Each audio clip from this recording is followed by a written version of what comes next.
Boa tarde, meu nome é Mauro Radomini, sou gerente sênior da CT. Hoje a gente está aqui com o Gabriel, VP da Ânima, para a gente bater um papo sobre a transformação da Ânima.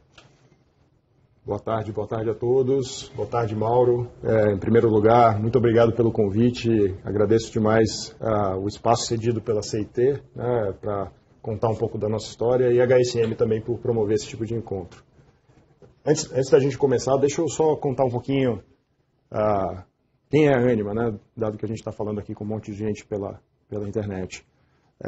Nós completamos 15 anos de história esse ano, começamos em 2003, e hoje somos uma das maiores instituições de ensino superior do Brasil, com campos espalhados entre Minas Gerais, Goiás, São Paulo e o sul do país, em Paraná e Santa Catarina. São pouco mais de 100 mil alunos em todos os cursos de graduação, cursos de pós-graduação. E além das marcas de ensino superior, também temos uma presença na educação executiva com a própria HSM, um pé na gastronomia e hospitalidade com a Le Cordon Bleu e também no mundo jurídico com a EBRAD. Além de uma atuação no ensino básico com a Escola Internacional de Florianópolis e Blumenau, e o Colégio Tupi, o Colégio Técnico Tupi. Então, são 15 anos de história, sempre atuando no mundo da educação e sempre trabalhando com inovação. Então, essa conversa aqui tem bastante a ver com o nosso DNA. Bom, obrigado, Gabriel. Vou começar fazendo a pergunta principal. Em que momento e como a Ânima entendeu que era o momento de passar por uma jornada de transformação? Essa pergunta é boa, porque ela foi quase por acaso. Eu acho que não tem nenhuma empresa hoje no mundo, seja ela uma instituição de ensino, um varejista, um clube de futebol até, que não esteja falando sobre transformação digital. Mas apesar de ser uma palavra bastante utilizada hoje em dia, acho que pouca gente sabe exatamente o que fazer com ela. E a nossa jornada ela não foi muito diferente, ela foi acontecendo um pouco por sorte, um pouco por acidente, mas finalmente a gente engatou. A gente vem ao longo da nossa história, a Ânima tem como propósito transformar o país pela educação, porque a gente acredita que a educação sem dúvida nenhuma, a transformação mais definitiva que você pode dar para uma pessoa, porque é algo que ela carrega com ela para sempre. Então, nós sempre investimos muito num modelo inovador de educação. Então, desde 2007, 2008, quando a gente começou a formatar o que é hoje o nosso ecossistema Ânima de aprendizagem, que ele vem evoluindo ao longo do tempo, a gente sempre teve um cuidado muito grande por inovação. E a gente acabou esquecendo, deixando um pouco de lado a ótica do serviço do aluno, a ótica de pensar o aluno não só na sala de aula, mas também o aluno como cliente. E dentre de todos os projetos e todas as coisas que a gente vinha acontecendo, isso foi ficando um pouco para trás ao longo da nossa história. O ano passado, a gente começou com um projeto que nasceu dentro de casa como vamos trocar o nosso RP acadêmico. Então foi assim, não, o nosso RP está defasado, ele está com a linguagem antiga, ele não está conversando com as novas tendências, precisamos reescrever nosso RP. E começamos a explorar no mundo tradicional do antigo paradigma, que é, vamos procurar fornecedores, vamos escrever um RFP, tentar definir um escopo, separar um orçamento e dali fazer um novo software, um novo RP acadêmico. E nos batemos com a CT nesse processo. E aí foi super interessante. Nas nossas conversas iniciais, a gente ficou ali preso ainda no antigo paradigma de falar assim, mas qual que é o escopo, qual que é o prazo, quais são as entregas, até entender como é que a gente ia trabalhar daqui para frente. E tem sido uma experiência bastante bacana, porque tem provocado transformações dentro da empresa como um todo.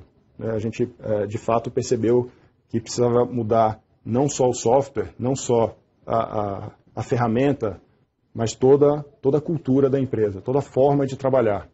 E começamos esse projeto, completamos agora há pouco mais de 8, 9 meses que estamos nesse processo. Legal, legal. Gabriel, um pouco eu estamos participando dessa história, né, juntos.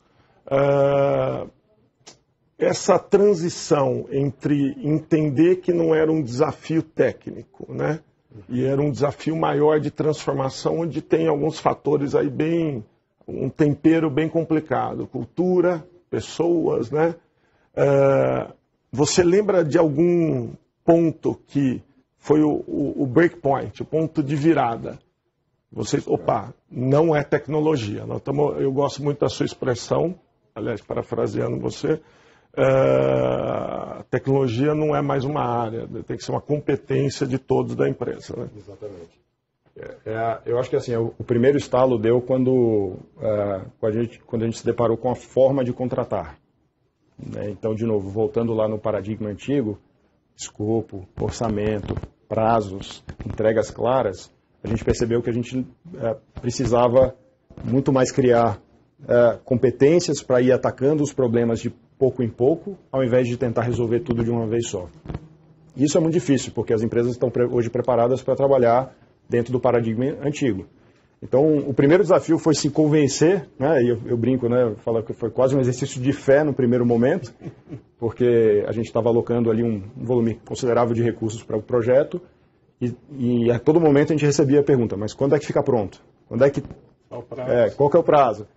E só vai gastar isso ou vai gastar mais? E a gente, obviamente, não tinha essas respostas. Então, começou ali por esse quase exercício de fé, de falar assim, não, o caminho é esse, vamos tomar um pouco de risco, a gente sempre gosta de tomar risco, né? Para algumas coisas, para outras a gente fica um pouco mais receoso, e a gente falou, não, esse aqui é o momento de tomar um pouco de risco, vamos apostar no caminho. E ficou muito evidente que a mudança cultural é a mais profunda. A mudança cultural, porque começa aí, e a todo momento, a cada follow-up, né, do projeto ou do programa, como a gente decidiu chamar, né, para sair da lógica de projeto, para pensar numa coisa mais contínua e não um início, meio e fim, porque é uma jornada que você tem que estar sempre melhorando, a gente se deparava com as mesmas armadilhas, né, com os mesmos paradigmas.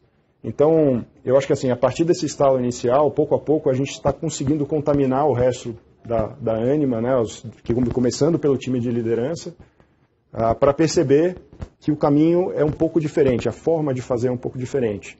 E apesar dela aparentar ser mais incerta no D0, né, quando você começa a jornada, a gente já tem, após 9 meses de trabalhos, entregas muito concretas que o modelo anterior não estaria nos dando. Né? A gente está aprendendo muito mais. A gente está, por incrível que pareça, se aproximando do nosso aluno. Né? E isso tem sido bastante bacana, né? Tem sido uma experiência bacana. E a gente vem conseguindo contaminar as pessoas, no bom sentido da palavra, obviamente, nessa direção. Legal. Vou entrar um pouco mais nesse âmbito executivo, né?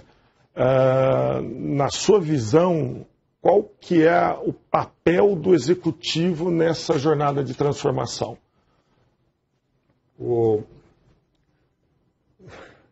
Assim, começa por aí. Né? Eu acho que nenhuma transformação, seja ela digital, cultural ou de negócio, ela não irá acontecer se a liderança das companhias não tiverem 100% embarcadas no caminho, né? Não tiverem convictas de que o caminho é esse. Então, acho que o primeiro desafio, né, é o time executivo, a liderança da empresa, seja qual for o formato dela, se convencer de que esse é o caminho. E aí tem 2 desafios bastante práticos. Né? O primeiro deles é que, muitas vezes, esse mesmo time de liderança que comandou a empresa durante todo esse tempo com muito sucesso, ele tem, de um lado, um desafio técnico, porque, e eu me incluo nisso, né? Nós somos analfabetos desse novo mundo, né? A gente não conhece todas as possibilidades que a tecnologia pode permitir, não só como ferramenta, mas como mudanças de modelo de negócio. A gente está muito preso, de novo, aos modelos anteriores. E nós viemos de uma cultura de comando e controle, e não de colaboração. Então, dos primeiros exercícios, né, de priorização, de que problema atacar primeiro, eu ficava me segurando, né, porque eu falava assim, eu sei resposta, né, eu quero dizer o que fazer. não precisa perder tempo aqui tentando convencer todo o time de que o caminho é esse. E a verdade é que esse tempo investido, né, na exploração do problema, no desenho da solução, a gente sempre fala na Anima que engajamento é uma função direta de participação, né, e a gente tem visto na prática isso acontecendo agora, né. As pessoas participam de forma muito mais empolgada, muito mais animada, porque elas se sentem, né, parte da solução, não parte do problema. Elas estão lá, elas estão entendendo por que elas estão lá. A gente fala muito isso na educação, né? Assim, um grande desafio da educação é dar significado ao que você está aprendendo, né? A aprendizagem significativa. A gente prega isso na sala de aula, né? O aluno só aprende de verdade quando ele entende por que ele está aprendendo aquilo. E a mesma coisa vale para o ambiente de trabalho. A pessoa só vai, de fato, se engajar em resolver um problema do nosso aluno se ela entender por que ela está fazendo aquilo. Se ela receber uma especificação técnica, uma funcionalidade, faz aí, entrega depois semana que vem, é outro nível de participação. Então, isso vale para os executivos também, né? Assim, eles têm que sair desse modo, ele tem que entender um pouco de tecnologia, né? Como a gente vem falando, né? A tecnologia tem que deixar de ser um departamento e passar a ser uma competência, inclusive dos executivos. Sim. E a gente tem que entrar nesse mundo mais colaborativo, menos comando e controle, que sempre funcionou, mas que pouco a pouco vai ficando desgastado. E as pessoas querem ter mais participação, ter mais voz ativa, e às vezes a solução vem de onde a gente menos espera. Então esse desafio cultural que começa ali no time executivo é talvez o primeiro passo para iniciar a jornada. Legal, muito bom, muito bem colocado. Mantendo esse assunto, nós rodamos com um roxim, né? Aí, só explicando para os ouvintes e telespectadores aí, roxim é um planejamento estratégico, a gente usa uma técnica do A3, que vem da Toyota, que é basicamente uma folha A3, onde do lado esquerdo é diagnóstico, do lado direito contramedidas, né? Eu gosto muito da frase do Escobar, né? O Escobar fala, normalmente para a gente fazer um processo desse eu precisaria de meses, né? A gente fez em 4 encontros com executivos, a gente pegou um leque muito grande, né, de perfis, desde reitor, né, diretor de unidade até VP financeiro e etc., né, outros executivos. E eu queria que você falasse um pouco dessa experiência de construir isso junto com esse time, e aí até um gancho do que você acabou de falar, né? Do propósito que gerou, né? Todo mundo ficou muito claro o norte, o caminho, né? O processo tem sido assim, grande aprendizagem, né? E muito bem estruturado, né? O passo a passo ajuda para que a colaboração seja efetiva e não seja encontros, né, de assembleias, né? Não são assembleias, são encontros bem objetivos. E eu acho que o mais bacana, talvez o mais revelador, né, do processo como um todo, que foi um dos focos que a gente botou no processo do Roxim, foi parar e juntar pessoas que, em tese, têm um conhecimento grande do negócio para desenhar a jornada do aluno. E a gente, primeira tentativa do exercício, que foi até antes de vocês chegarem, foi a gente ficou abismado, né? Porque tinham, sei lá, 20 pessoas, né, bastante graduadas, ali sentadas, reunidas durante algumas horas, tentando fazer o passo a passo do aluno. A que ele é submetido quando ele decide estudar, desde a decisão de estudar até efetivamente se matricular e depois todos os processos, né, que ele tem que cumprir para depois se formar. A jornada do aluno. E a primeira revelação foi, puxa, a gente não conhece a jornada do aluno, né? Ninguém sabia desenhar ela do início ao fim. A gente teve liga para não sei quem, pergunta para não sei quem, como é mesmo? Não, isso aí já mudou. Então a gente conseguiu mapear de uma forma bastante precisa o passo a passo do aluno. E na hora que você enxerga isso como uma jornada de fato, você percebe que, isso aqui não é uma jornada, é uma saga, né? A gente está submetendo o cara a uma série de coisas que, se eu estivesse no lugar dele, eu não gostaria, né? Eu não acharia um bom serviço. E isso não conversa com o nosso posicionamento. A gente prega a qualidade acadêmica, prega um diferencial, né, desse lado, E tem que ter a mesma coisa da parte de serviços, ele tem que se sentir acolhido, ele tem que se sentir bem servido. Então, esse mapeamento foi muito revelador, né, de falar assim, pô, realmente aqui a gente tem um problema. A gente precisa atacar de uma forma estruturada, sendo, né, colaborativa. E aí o Roxin permitiu isso. A gente juntou praticamente as mesmas pessoas que estavam naquele exercício inicial. E aí, de novo, no passo a passo, né, de uma forma bem estruturada, todo mundo consegue participar. E os problemas vão emergindo, eles vão aparecendo, as pessoas param de esconder os problemas e eles passam a ser parte do desafio, né? Tem esse efeito coletivo. E aí ficou fácil, né? Porque a gente conseguiu priorizar as coisas, a gente conseguiu identificar o que fazer primeiro, o que era mais importante sobre a ótica de negócio e não sobre a ótica de quem está executando o processo, né? Sobre a ótica do aluno e não sobre a ótica do controle. E os primeiros resultados são muito animadores, né? São bastante animadores. Você colocou um outro ponto que eu gostaria de destacar. Essa mudança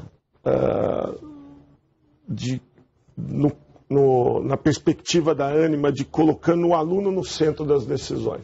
Você fez um comentário agora, um gancho bem interessante, que é comum isso, as pessoas olharem para os seus processos, a sua área, né? Eu estou cumprindo um SLA, eu bati minha meta, e não olhar para o consumidor final. Aí, através de a brincadeira nossa, muitas provocações positivas, né? Uhum. A gente conseguiu pôr o aluno no centro. Essa força, quando a gente colocou esse aluno no centro, a percepção nossa que mudou a conversa, né? Que aí no Roxin foi um ponto interessante, que quando a gente foi mapeando a jornada, primeiro exercício na perspectiva da empresa. Aí quando foi feita a provocação, puxou na perspectiva do aluno, né? Eu queria que você falasse aí a sua percepção do impacto dessa mudança, de pôr o aluno no centro, né? Isso muda completamente a dinâmica, né? Primeiro porque ela começa a derrubar as paredes, porque num processo tradicional você tem uma área de negócio que tem um problema, esse problema está lá numa fila de prioridades infindável, que cai no colo da área de tecnologia, que passa para tentar traduzir na linguagem técnica o que o cara está descrevendo como um problema, que ele acha que é a solução para o aluno, sem nunca ter perguntado para o aluno, né? E depois devolve da área técnica, volta para a área de negócio para testar se tudo deu certo e isso vai para o ar. Em nenhum momento o aluno foi escutado nessa história, né? Fala assim, mas qual é o problema de fato que a gente está tentando resolver? Então, esse efeito de derrubar as paredes é muito poderoso, porque ele aproxima as pessoas. Eles passam a enxergar o desafio da pessoa de negócio passa a ser o mesmo da área de tecnologia e vice-versa.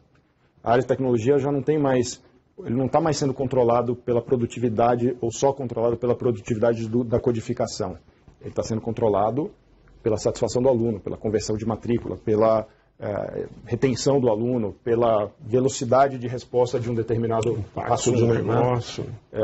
E ao aproximar essas metas, ao aproximar esses objetivos, as pessoas passam a colaborar. E aí, sobre a ótica do aluno, né, sobre a ótica do cara que está lá na ponta. Então, tem dentro do processo, eu acho que é uma das coisas mais bacanas, né, que vocês trouxeram para a gente, foi o tal do Consumer Inception, né, de ir lá e ver de fato o que está acontecendo. Então, deixa eu ver. Você falou que o problema é esse. Deixa eu ir sentar do seu lado e ver exatamente o que é. Deixa eu ver como é um atendimento com o aluno. Deixa eu entrar no sistema e simular uma matrícula para ver passo a passo que o cara está fazendo. Então, são todas coisas que não estavam no radar. Né? Por quê? Porque a gente, de novo, estava no paradigma de eu sei a solução, você só tem que programar aí. Né? E programa rápido, por favor. Né?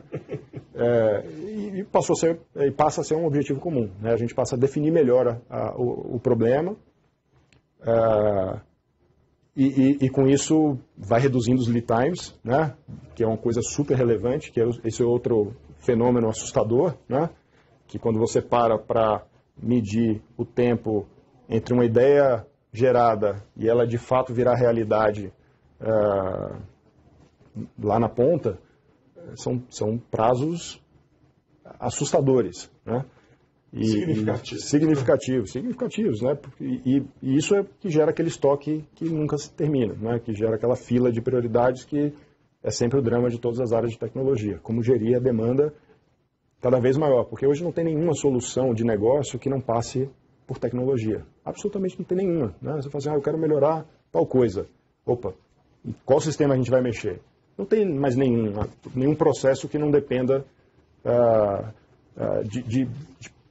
de ferramentas tecnológicas. E aí você cai na armadilha de achar que tem recursos infindáveis, que nunca é verdade, ou você cai na armadilha das filas e dos lead times, que também não atendem o negócio. Então a necessidade de quebrar essa dinâmica ela é muito latente, né? Mas precisa de método, precisa de um caminho, de um processo, para depois também não virar o caos. E aí tem complementando aí, uma mudança cultural muito forte, né? Que a gente está trabalhando muito forte nisso, é a cultura da experimentação, né? E aí já pegando esse gancho, né?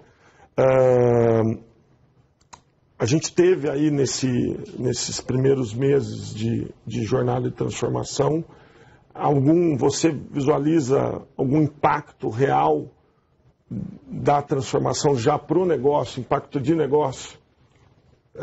Acho que, sem dúvida, né? Essa cultura da experimentação também é algo super positivo. Acho que é tão relevante quanto passar a enxergar as coisas com os olhos do aluno, do cliente. Porque ela tira aquele peso de ter que acertar 100% da primeira vez, né? Que gera todo um lead time de planejamento, etc. E às vezes você estava com a premissa errada, né? Então, a partir do momento que você aceita mais correções, né, de rota, você se prepara para correções de rota, isso diminui drasticamente a quantidade de planejamento inicial, porque você não precisa acertar de primeira, você pode errar, desde que você corrija rápido e você aprenda com os erros que você está cometendo, né? Então isso também tem sido bastante favorável. Acho que o outro elemento que é super relevante é medir, né? Assim, de novo, no modelo antigo a gente ia lá, definia um problema, especificava tecnicamente, gastava bastante tempo programando, depois fazia os testes necessários para botar isso no ar e muitas vezes descobria os erros através dos alunos, né? Opa, não estou conseguindo fazer minha matrícula, não sei o quê. A cultura da experimentação junto com todo um aparato de medir os impactos do que você está mexendo também tem sido um negócio bastante produtivo, né? Porque você consegue identificar rapidamente os problemas, tira do ar, corrige, bota no ar de novo, aprende mais um pouco e tudo bem, né? Acho que essa dinâmica tem sido bastante favorável. A gente tem experiências, né? Como a nossa empresa cresceu muito através de aquisições, e esse é sempre um drama, né? As integrações de sistemas, né? Todo mundo que passa por M&A sabe, né? Pela integração pós-M&A, né? Sabe as dores que significa integrar sistemas, né? Então, e é sempre um drama, porque você tem que fazer tudo, tem prazo, tem as sinergias, etc, etc. E tem que acertar de primeira. E a partir da experiência, né, que a gente está tendo da transformação digital, a gente começou a mexer nisso também, né? Fala assim, eu costumo dizer para o time de integração, né? Tem um período que é planejar e preparar e eliminar os erros, e a partir do momento que você bota no ar, o critério de sucesso muda. Ele deixa de ser não ter erros e passa a ser corrigir rápido. Exatamente. Isso foi uma mudança gigantesca, né? Sutil, mas gigantesca na forma de tratar os problemas. E eu acho que tem sido bastante favorável. A gente já passou recentemente por mais uma integração, foi a melhor integração que nós fizemos em toda a nossa história, o time que está super de parabéns por todo o empenho que teve. E no finalzinho a gente trouxe esse elemento ainda de falar assim, agora é corrigir rápido. E a gente conseguiu implementar de forma bastante satisfatória todas essas mudanças. Então tem sido bastante rico em aprendizagem. Legal. Você citou matrícula, né? Eu sei que o primeiro produto digital entregue nessa transformação da Ânima foi um produto de rematrícula, né? Eu queria que você, na perspectiva aí sua, né, o que você reconhece que foi impactante desse novo produto? Você já citou um aqui, que é o lead time, né? É o tempo entre ter a ideia e ela está agregando valor para o seu cliente final. A gente teve uma redução aí de 60% a 70% desse lead time. Só que eu queria que você entrasse um pouco mais, né? Aí numa perspectiva, Gabriel, o que você viu, falou, pá, isso é diferente, está trazendo novas cartas para a mesa aqui.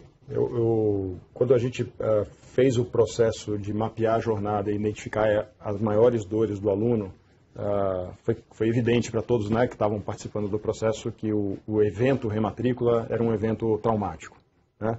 Para quem não acompanha o setor, para quem não entende o que significa rematrícula, é aquele momento onde praticamente 100% da nossa base de clientes, né, tem que renovar o seu contrato, renovar a sua matrícula, se rematricular para o semestre seguinte. Então ele é um evento que gera picos nos servidores, ele gera pico em todas as áreas da empresa, tem que se preparar para, numa janela curta de espaço de tempo, refazer todos os contratos, todos os processos de forma muito concentrada, né? Então isso apareceu de forma nítida ali como uma dor grande do nosso aluno na jornada dele. E aí, de novo, no paradigma antigo, tinham talvez 10 soluções possíveis na cabeça, dependendo de para quem você perguntasse, de como resolver o problema do aluno, né? Até não tem rematrícula, não tem mais. E toda a forma como a gente atacou esse problema, ele foi muito bacana, porque primeiro ele acaba com o conceito de um produto acabado, ele não vem, né, como um produto acabado, ele vem numa forma do famoso MVP, né, que é o produto mínimo viável. Então ele tira um peso enorme das equipes de resolver todos os problemas ao mesmo tempo e fala assim, não, vamos começar pelo básico, né? E isso te permite, de novo, arriscar um pouco mais, mexer menos nas estruturas e diminuir o tempo de resposta. E a estratégia de colocar no ar também foi bastante interessante, porque a gente foi no famoso soft launch, né? Foi fazendo em ondas. E ficou evidente que se a gente tivesse feito um hard launch, né, se a gente tivesse feito um big bang, teria dado um monte de problema com muitos alunos, e isso geraria um impacto muito grande para a nossa imagem, os nossos NPS cairiam drasticamente, porque muita gente teria sido impactada. A gente começou pelo mais simples, foi identificando os primeiros problemas, foi agregando complexidade e escala pouco a pouco, e com isso a gente reduziu significativamente o impacto de negócio a partir de uma mudança importante. E os níveis de satisfação foram preservados, né? Mesmo o cara que sofreu o impacto, como ele viu que a resposta era rápida, né, que a solução do problema vinha de forma rápida, ele não ficou insatisfeito, né? A gente recebeu sugestões, né? Mexe aquilo, e o time sempre monitorando tudo. Então foi assim, acho que é um processo, de novo, bem diferente do que a gente normalmente fazia. E eu acho que mostra um caminho bem mais produtivo para atacar os problemas. Essa cultura de produto, né, e de experimentação, ela é muito rica. A gente está incorporando, né, ajudando a Ânima a incorporar isso dentro do time dela. Isso tem benefícios gigantescos, esse é um deles, né? Um lançamento em fases para minimizar riscos e impactos. Eu vou fazer uma virada agora. Eu queria que você falasse um pouco, Gabriel, da história do Lean na Ânima. Bacana. Nós começamos a explorar o Lean provavelmente há uns 2, 3 anos atrás, né? E ele veio num contexto similar ao que nós estamos vivendo hoje, né? Assim, tem alguns grandes problemas que ninguém conseguia resolver, né? Depois de 10 tentativas mirabolantes de atacar aqueles grandes problemas, uma pessoa do time levantou a mão e falou, poxa, eu conhecia essa metodologia, todo mundo já tinha escutado falar, mas não sabia exatamente o que era, e a gente trouxe uma consultoria que nos apoiou muito no início, conhecer os processos e treinar as pessoas.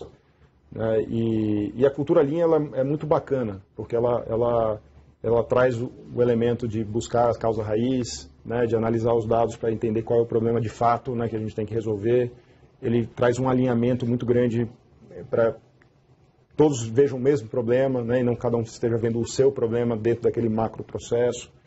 É um método, ele traz método para levantar problemas e atacá-los de uma forma estruturada. Mas a gente esbarrava num grande desafio, que é todas as soluções, como eu falei, passam por mexer em sistemas, e eles caíam nas mesmas filas que estavam todas as outras prioridades. Então, a gente não estava conseguindo capturar todos os benefícios de usar o Lean, porque eles iam ficando represados nas mesmas filas que estavam todos os outros problemas de negócio. Então foi muito bacana quando a gente começou a trabalhar, né, porque a gente percebeu que você juntava essas duas coisas. Né?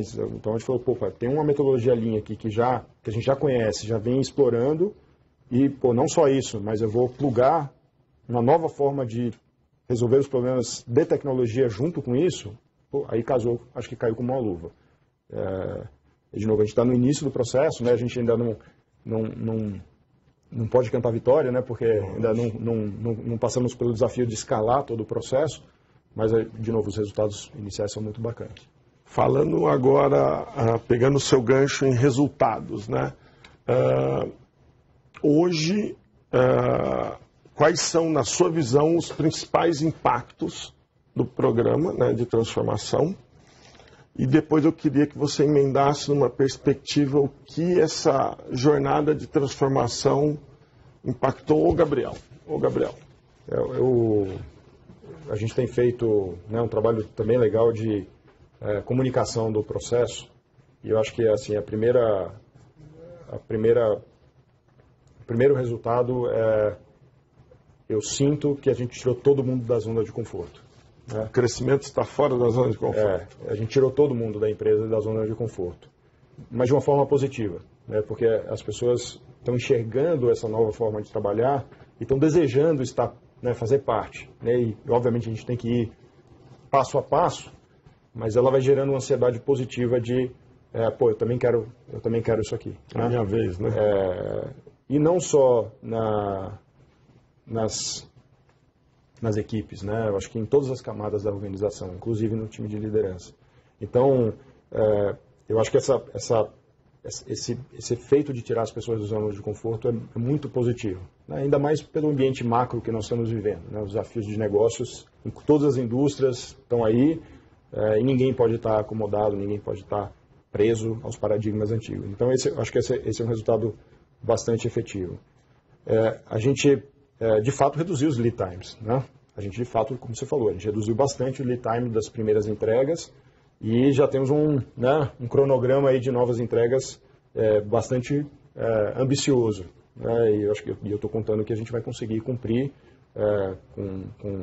com essa escalada gradual, mas exponencial dessa nova metodologia, né, para a empresa como um todo, e aí a gente vai começar a ver cada vez mais resultados tangíveis, cada vez mais ativação de valor lá na ponta para os nossos alunos.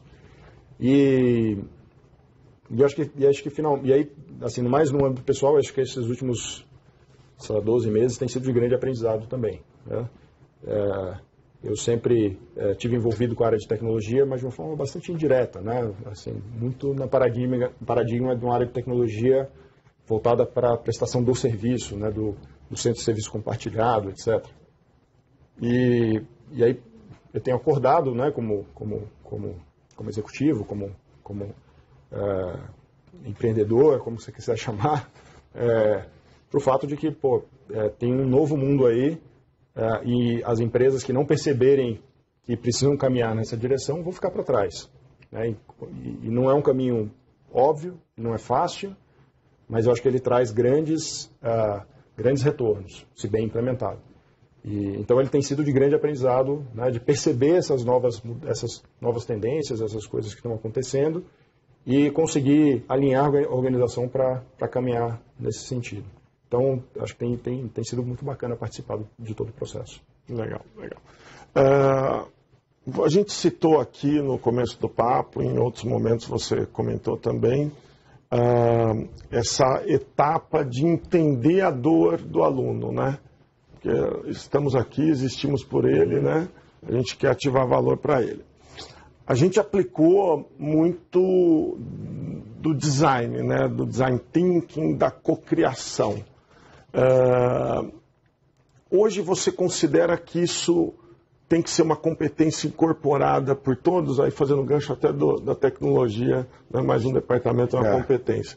Como que você vê essa competência de você poder usar dinâmicas de cocriação, de design thinking, como ferramenta de engajamento, de geração de propósito? Hoje você encara isso como uma competência necessária?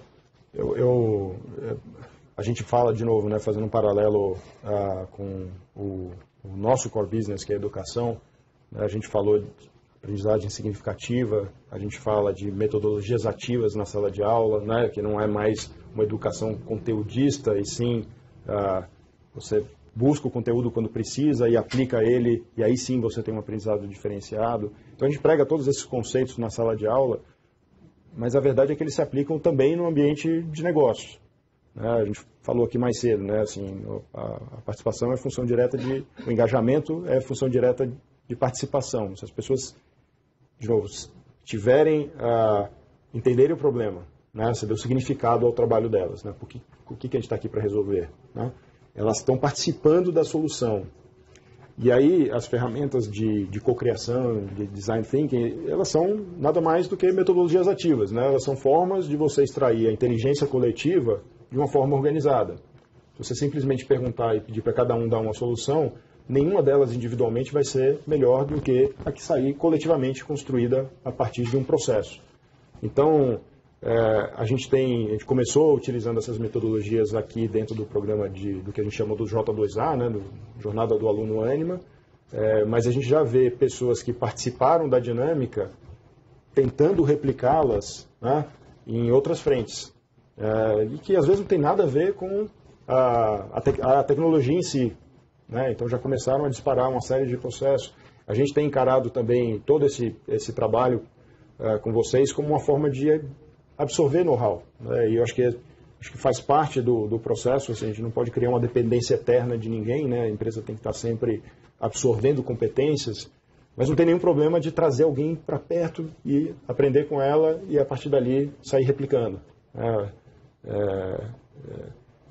Esse acho que tem sido um processo contínuo lá na Ânima. A gente tem visto cada vez mais exemplos de usar essas ferramentas, de buscar essas metodologias como formas de atacar os problemas de uma forma estruturada.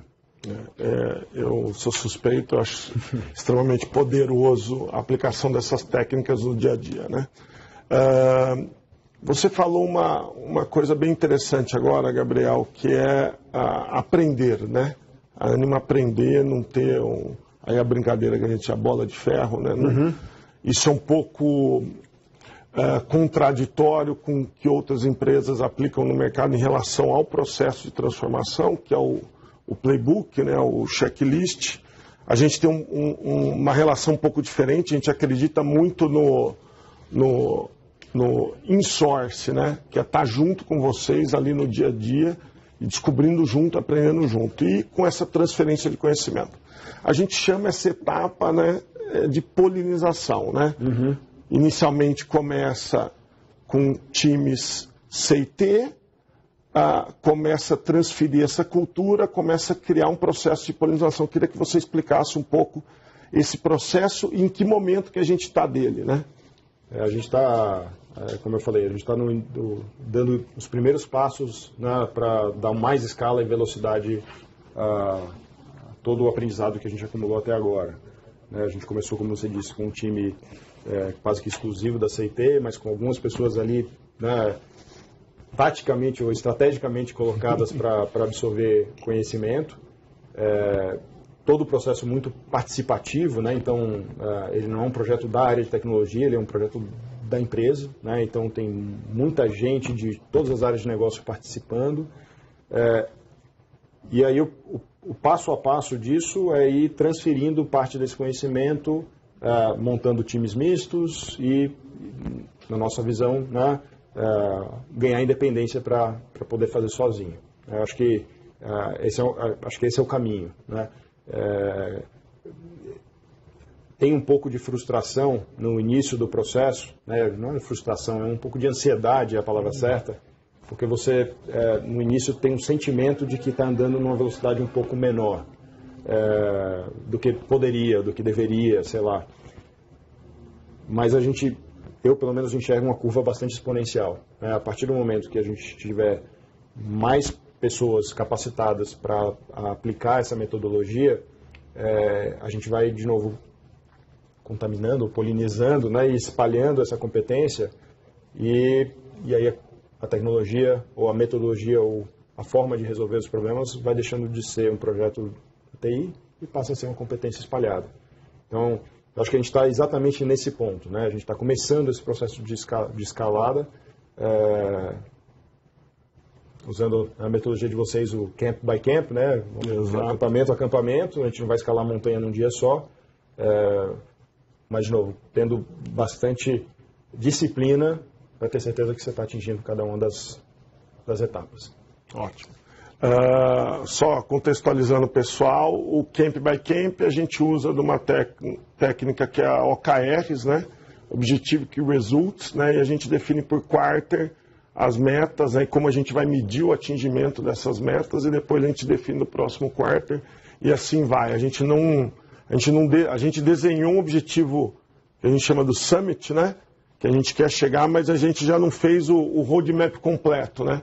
Por quê? Porque a gente acredita que a gente vai aprendendo camp by camp.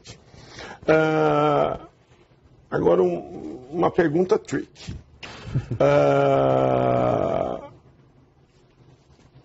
Que recomendação você daria para uma empresa, para um executivo que está pensando em entrar nessa jornada, né? Em cima do aprendizado que a Anima já teve nesse processo, do entendimento dele, você contou a história, né? Começou como uma demanda técnica, exato. Entendeu que a tecnologia só ia ser um paliativo, que a coisa era uma mudança muito maior, era na forma como se definisse, construía projetos digitais, né? Com o aluno no centro, toda essa equação, trazendo o Lean como base, né? Ativação de valor, processo, eliminação de desperdício. Olhando para trás a esses 180 dias, né, de aprendizado, hoje se algum executivo sentar na sua frente e falar, Gabriel, qual que é a recomendação que você daria para quem está querendo entrar nessa jornada? Bom, essa é uma pergunta difícil. Eu estou longe de ser um expert para recomendar qualquer coisa. A sua experiência. Né? Mas eu acho que talvez três coisas principais, Mauro. Acho que a primeira delas é definir o que é transformação digital para você.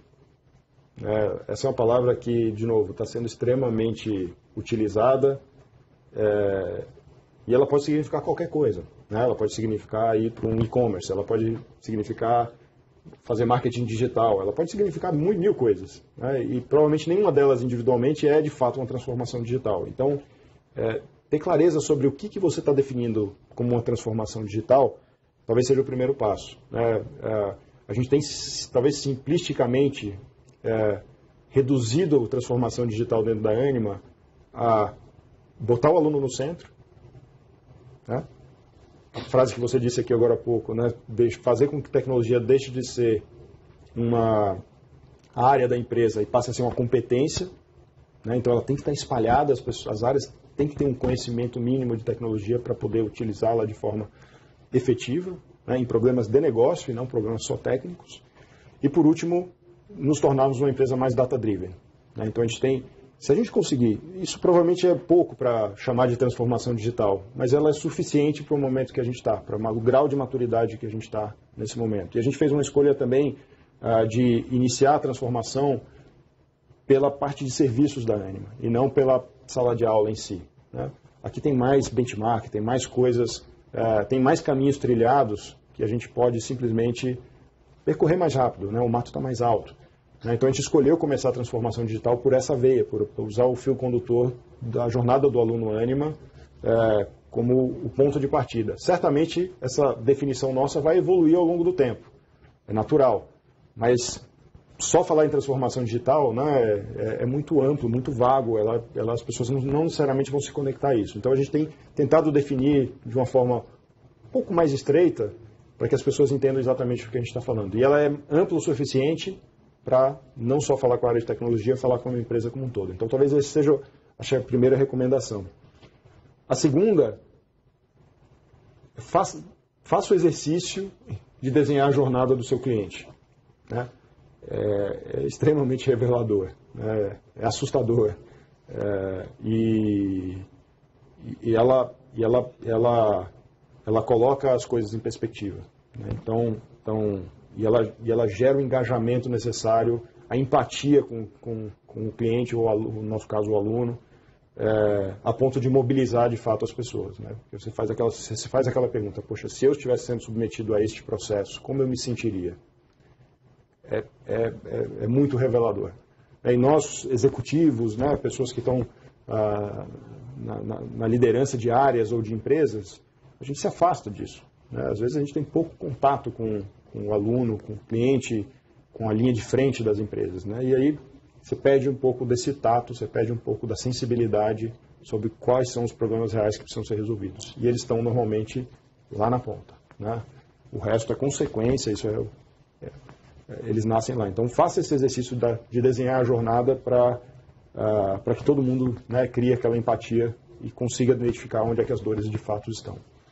E por último, deixar os problemas aparecerem, né? Também numa cultura corporativa é muito comum a gente esconder os problemas, né? A gente tentar mostrar soluções e não os problemas, né? Eu acho que essa cultura, ela limita um pouco as possibilidades de resolução dos problemas reais.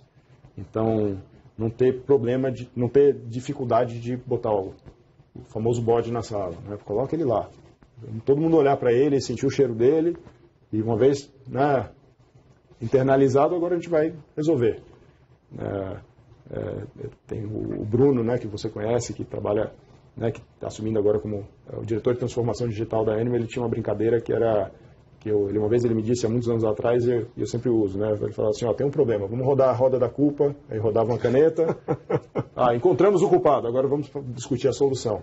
E eu acho que isso é parte da cultura, né? Então acho que o caminho é por aí, né? E de novo, a gente também está aprendendo, né? Não temos todas as respostas, mas eu acho que é um caminho que todo mundo deveria percorrer. Legal. Você falou um ponto que eu acho legal destacar: problema é oportunidade, né? Acho que esse é um mindset que a gente está vendo no dia a dia, né? Aí a brincadeira do bode é ótimo, o Bruno foi muito feliz na analogia. O problema ser encarado de uma forma diferente, né? Como uma oportunidade. Isso é nítido no dia a dia, nas discussões, nas dinâmicas, que está virando a perspectiva de como olha o problema, está mudando, né? Por último, um pilar muito importante, porque a gente acredita que nessa jornada de transformação, as pessoas são a base, né? E a gente falou muito, aí as brincadeiras o safety, né? Eu brincava, guarda a espada ninja, né? Põe a moldura, põe na sala. Não vamos cortar a cabeça de ninguém, né? Eventualmente, acho que existe um processo que tem pessoas que embarcam com mais facilidade, pessoas que embarcam com menos facilidade. Existe um safety, mas também tem outras decisões mais difíceis que têm que ser tomadas, isso é normal no processo. Mas eu queria, na sua perspectiva, que você falasse um pouco dessa parte de pessoas, né? Do safety, da segurança de você, numa dinâmica onde você tem um range de níveis hierárquicos muito grandes, e você dá voz e ouvido para uma pessoa expor um problema sem aquela reação tradicional do modelo antigo de mas qual que é a solução, por que você está fazendo isso, etc. Acho que isso vai também direto no nosso DNA. Assim. A gente tem uma frase que a gente usa bastante dentro da Anima, que é: os cargos não entram nas reuniões. Certo. Então, quando a gente entra para discutir um problema, não está lá o vice-presidente, o gerente e o analista. Não? Então, pessoas discutindo um problema e a solução, assim, o melhor argumento tem que vencer, né?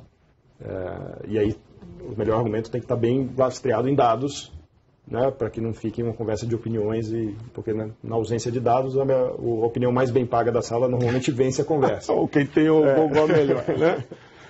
Então, eu acho que criar essa cultura, né, de permitir dar voz às pessoas, né, de deixar os cargos literalmente de fora e se comportar, não adianta falar isso, mas se comportar dessa forma, cria esse ambiente de colaboração e de deixar os problemas aparecerem, de discuti-los de fato, independente de quem está na sala. Eu acho que é um mega desafio isso, não é um negócio trivial, né, porque as pessoas têm uma bagagem cultural que, né, trazem a hierarquia meio que tatuada ali nos comportamentos, mas é algo que a gente tem tentado promover desde o primeiro dia, né? Então, é uma cultura mais de partnership, de participação, de escuta, onde o melhor argumento sempre deve vencer, né?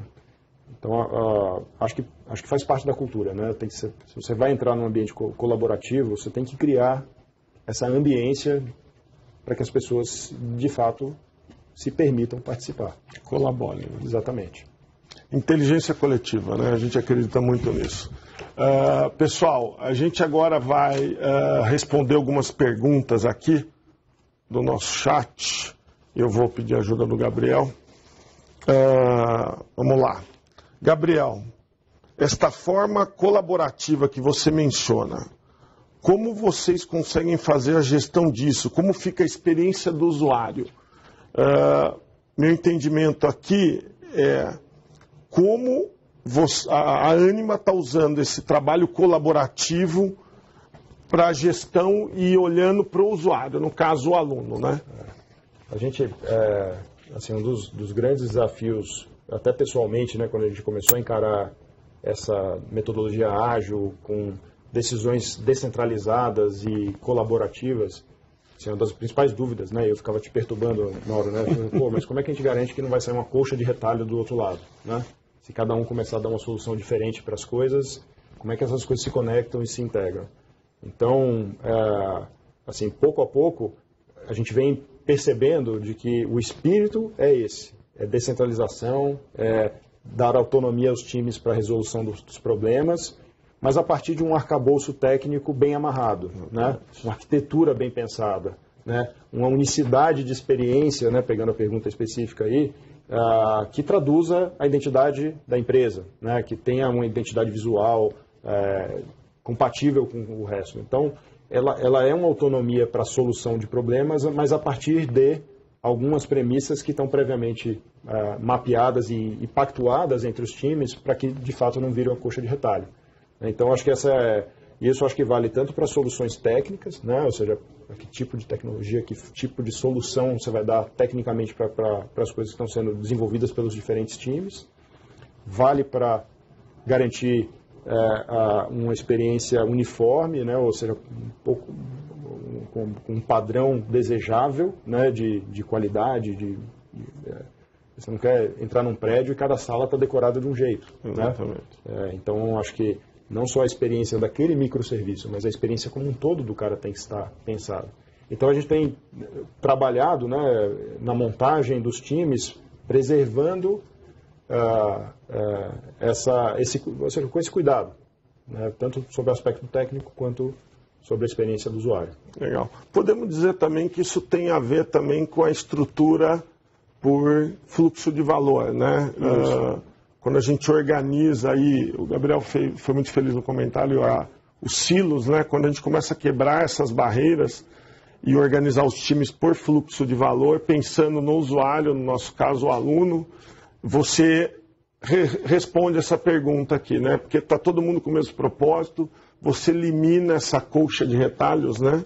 Ou patchwork, né? Técnico aí, de experiência, elimina isso, todo mundo está sendo drivado pelo mesmo propósito. Legal. Aí uma pergunta interessante aqui, do Fabiano.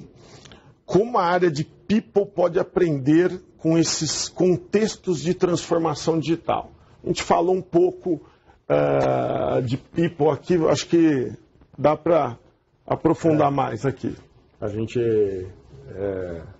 eu acho que a transformação, talvez essa é uma excelente pergunta, porque eu acho que talvez esse seja um dos maiores desafios que nós, como empresas, né, temos, né, e que é realinhar todos os programas de treinamento, incentivo, contratação, a partir dessa nova, os famosos squads, ou os famosos times de trabalho lá se autorregularem. Então, assim, a gente tem, esse é um problema que a gente está lá explorando e tentando achar soluções, mas eu diria que é uma mudança bastante profunda, né? Que a gente usa arquiteto, né, como uma analogia à área de sistemas. Acho que passa por esse bom projeto, né? Se for boa obra, você precisa ter um bom projeto. Se você sai fazendo sem ter feito o projeto inicial, você ter a claridade, né? A claridade de qual é o caminho que será perseguido, não da solução em si, né? Mas de como você vai unificar as peças. Lá na frente não para de pé. Então, o time de trabalho da Anime, da CIT, ao longo desses primeiros meses, né, de trabalho, dedicou bastante tempo para desenhar as fronteiras técnicas que vão nortear os trabalhos daqui para frente. Eu não sei se eu respondi totalmente aqui, mas eu acho que é um pouco por essa linha. Eu vou ajudar. Gabriel foi feliz no comentário. Na verdade, tem uma etapa de fundação muito importante que a gente executou e ela tem um drive muito bold aí, né? Que a gente comentou vários momentos aqui do nosso papo, que é tempo de resposta, né? Monitoramento, né? Você entender o que está acontecendo com o seu produto digital, exatamente real time, né? Na hora que acontece, e ter um tempo de resposta muito rápido. Isso está dentro de uma competência muito forte, que é DevOps, que é uma base do que a gente fez, né? A gente fez uma estrutura totalmente escalável, né? Então, se é 100 mil, não importa, e com uma base dos conceitos de DevOps muito forte. A gente tem um tempo de resposta hoje do produto da rematrícula de 5 minutos entre identificar e reagir a um ponto, em menos de 5 minutos, né? Isso é o TI, a tecnologia como viabilizadora, né? Como meio, né? Ela não é fim, né? Vamos andando aqui nas perguntas. Agora uma pergunta da Fernanda. Nesses 9 meses de transformação, redução de lead time, quais os resultados de negócio obtidos pela Anima? Olha, acho que o mais tangível está relacionado ao processo de rematrícula, né? Que eu acho que nós colocamos, nós de fato conseguimos colocar coisas no ar de uma forma bastante rápida, comparado de novo ao que seria se a gente tivesse feito o processo completo, né? RP, um ano depois a gente estaria botando a primeira coisa no ar. A gente mediu a escalabilidade, né? Então como a gente foi fazendo em ondas, a gente foi testando o produto com 200 alunos, 300 alunos, 1.000 alunos, e chegamos a quase 40 mil alunos que passaram pelo produto, né, revitalizado da Rimanan, pelo processo revitalizado de rematrícula, tempo de resposta aos problemas, e no final do dia, acho que talvez um dos mais importantes foi o NPS, né, que para quem não conhece a medida NPS, né, que é o Net Promoter Score, que mede basicamente numa escala de 1 a 10 quem promove a sua marca e quem é um detrator daquela marca, né? Então a gente mede a diferença entre pessoas que avaliam o processo ou a marca ou recomendariam aquele negócio na faixa de cima, 8, 9, 10, menos os de 1 a 6. E a gente conseguiu um nível de NPS bastante alto ao longo de todo esse ciclo, né? Então, eu acho que cada MVP terá seu próprio critério de sucesso, ou cada ativação de valor terá seu próprio critério de sucesso. Mas é bem importante que esses critérios de sucesso estejam bem mapeados na largada, né? Porque se você não souber o que é sucesso, você não sabe dizer se atingiu ou não. Então, acho que essa tem sido uma preocupação também bastante presente nos times, de ter muito claro o que a gente vai medir para dizer se deu certo ou se deu errado. Muita clareza nos KPIs, né, de negócio. Só complementando, um outro indicador tem a ver com o lead time, que a Fernanda comentou aqui, a gente reduziu em 50% o lead time do processo da rematrícula, né? É verdade. Ele demorava, se não me engano, acho que era 30 dias entre a primeira interação e concluir o processo de rematrícula. A gente reduziu para 15 em média, né? Nós estamos falando aqui, eu estou me lembrando, nós também medimos a quantidade de interações, né, do aluno, né? Quantas pessoas conseguiram resolver a sua vida de forma autônoma, né? Então, uma das métricas de sucesso é autosserviço. Então, se o produto permitir que o aluno faça tudo que ele precisa sem a intervenção de ninguém do nosso back-office, é sucesso. Então, isso também foi uma métrica de sucesso do produto. 80% dos alunos da Ânima que utilizaram o produto tiveram benefício do autosserviço. Eles conseguiram resolver a sua vida sem nenhuma interação da Ânima ou do back-office. A gente é um pouco mais, 82, 17, 18% só que abriram uma ação que eu não tenho como resolver, eu preciso de ajuda, né? Aí entrou o jogo do back-office. Pessoal, muito obrigado pelo tempo de vocês. Espero que vocês tenham gostado do papo aqui. Eu gostei, né? Sempre é bom conversar com o Gabriel. Muito obrigado. Até a próxima. Obrigado, Mauro. Obrigado a todos. Tchau, gente. Tchau, tchau, pessoal.